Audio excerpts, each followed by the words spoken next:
ഇപ്പൊ മന്ത്രിസഭാ രൂപീകരണവുമായി ബന്ധപ്പെട്ട നേതൃത്വവുമായി ഇടഞ്ഞ രമേശ് ചെന്നിത്തലയെ അനുനയിപ്പിക്കാനുള്ള ശ്രമം ഇന്നും തുടരുമല്ലോ. അത് ഏത് തരത്തിലായിരിക്കും എന്നുള്ളതൊരു ചോദ്യമാണ്.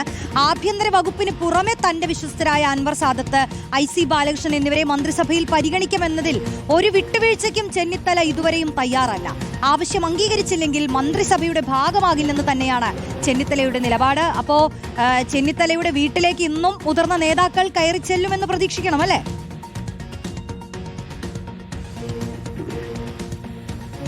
റോഷ്നി, രമേശ് ചെന്നിത്തല കഴിഞ്ഞ ദിവസം ദീപദാസ് മുൻഷിയുമായി നടത്തിയ 45 മിനിറ്റോളം നീണ്ട ചർച്ചയ്ക്കൊടുവിലാണ് അയഞ്ഞത്.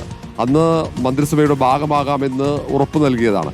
പക്ഷേ പിന്നീട് അന്ന് രാത്രി നടന്ന മന്ത്രിസഭാ രൂപീകരണ ചർച്ചകളിൽ രമേശ് ചെന്നിത്തലയ്ക്കൊപ്പം എല്ലാ കാലത്തും ഉറച്ചു നിന്ന IC ബാലകൃഷ്ണൻ, ഒപ്പം അൻവർ സാദത്ത്, ഈ രണ്ടുപേരെ പട്ടികയിൽ ഉൾപ്പെടുത്താതെ ഒഴിവാക്കിയത് അദ്ദേഹം അറിയുകയും അങ്ങനെയാണ് ഇന്നലെ രാവിലെയോടെ മന്ത്രിസഭയിലേക്ക് ഇല്ല എന്ന സന്ദേശം കോൺഗ്രസ് നേതൃത്വത്തിൽ നൽകുകയും ചെയ്തു. അങ്ങനെയാണ് പിന്നീട് മാരത്തോൺ ചർച്ചകൾ അനുനയിപ്പിക്കാനുള്ള ശ്രമവും രമേശ് ചെന്നിത്തലയുടെ വസതിയിലേക്ക് നിയുക്ത മുഖ്യമന്ത്രി VD സതീശനും പിന്നാലെ KC വേണുഗോപാൽ അടക്കമുള്ള നേതാക്കളും എത്തിച്ചേർന്നത്. രമേശ് ചെന്നിത്തല മുന്നോട്ട് വെക്കുന്ന നിലപാട് ഒന്നു മാത്രമാണ്. 4 ടേം MLA ആയ IC ബാലകൃഷ്ണൻ, സമാനമായി തന്നെ MLA ആയ അൻവർ സാദത്ത്, ഈ രണ്ടുപേരെ ഒഴിവാക്കുന്നത് തെറ്റാണ്. അത് അനീതിയാണ്. കാരണം അവർ മുതിർന്ന MLA മാരാണ്.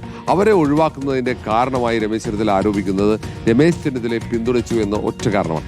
അതുകൊണ്ട് തന്നെ തനിക്ക് മന്ത്രിസ്ഥാനം വേണ്ട, അവരെ രണ്ടുപേരെയും പരിഗണിച്ചാൽ മതി എന്ന ഒറ്റ നിലപാടാണ്. അവരെ പരിഗണിച്ചില്ലെങ്കിൽ മന്ത്രിസ്ഥാനത്തേക്ക് എത്തില്ല. അങ്ങനെയാണ് അനുനയ നീക്കം സജീവമായത്. അതുകൊണ്ട് സ്വാഭാവികമായും ഇന്നും ആ നീക്കത്തിന്റെ തുടർച്ചകളുണ്ടാകും. ഇന്നലെ രാത്രി വൈകിയും ചർച്ചകൾ നടന്നിരുന്നു.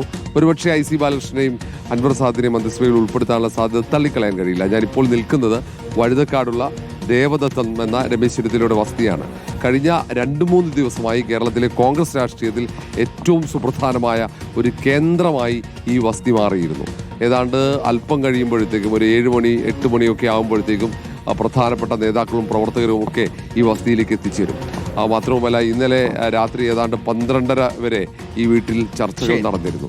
ഇന്നലെ രമേശ് ചെന്നിത്തലയെ അനുകൂലിക്കുന്ന MLA മാരായ അൻവർ സാദത്ത്, ജ്യോതികുമാർ ചാമക്കാല ഉൾപ്പെടെ IC ബാലകൃഷ്ണൻ ഉൾപ്പെടെയുള്ള MLA മാരും, അബിൻ വർക്കി, ഒപ്പം ജോസഫ് വാഴക്കൻ അടക്കമുള്ള നേതാക്കളും പ്രവർത്തകരും പ്രാദേശിക നേതാക്കളും ഒക്കെ നിറഞ്ഞു കവിഞ്ഞു എന്ന് മാത്രമല്ല, ഏതാണ്ട് UDF-ലെയും കോൺഗ്രസിലെയും മുതിർന്ന നേതാക്കളൊക്കെ പല ഘട്ടങ്ങളിലായി രമേശ് ചെന്നിത്തലയെ കാണാൻ ഈ വീട്ടിലേക്ക് ഇന്നും അത്തരത്തിലുള്ള കൂടിക്കാഴ്ചകൾക്കൊക്കെ സാധ്യതയുണ്ട്. ഇന്നലെ ദീപദാസ് മുൻഷി പറഞ്ഞ പോലെ തന്നെ ഇന്ന് ഉച്ചയ്ക്ക് 2 മണിയോടുകൂടിയെങ്കിലും ഗവർണറുടെ പക്കൽ ആരൊക്കെയാണ് 21-അംഗ മന്ത്രിസഭയുടെ ആ ഒരു പൂർണ്ണ ലിസ്റ്റ് കൊടുക്കുമെന്നുള്ളതാണ് മനസ്സിലാക്കുന്നത്. നാളെ രാവിലെ 10 മണിയോടുകൂടി വർണ്ണാഭമായ വലിയ ആഘോഷമായിട്ടുള്ള ഒരു സത്യപ്രതിജ്ഞാ ചടങ്ങാണ് തിരുവനന്തപുരം സെൻട്രൽ സ്റ്റേഡിയത്തിൽ ആലോചിക്കുന്നത്. അപ്പോൾ ഇന്ന് തന്നെ അതിന്റെ എല്ലാ നടപടിക്രമങ്ങളും പൂർത്തിയാക്കുക, നാളെ രാവിലെ ആ സത്യപ്രതിജ്ഞയിലേക്ക് പോവുക എന്നുള്ളതാണ്.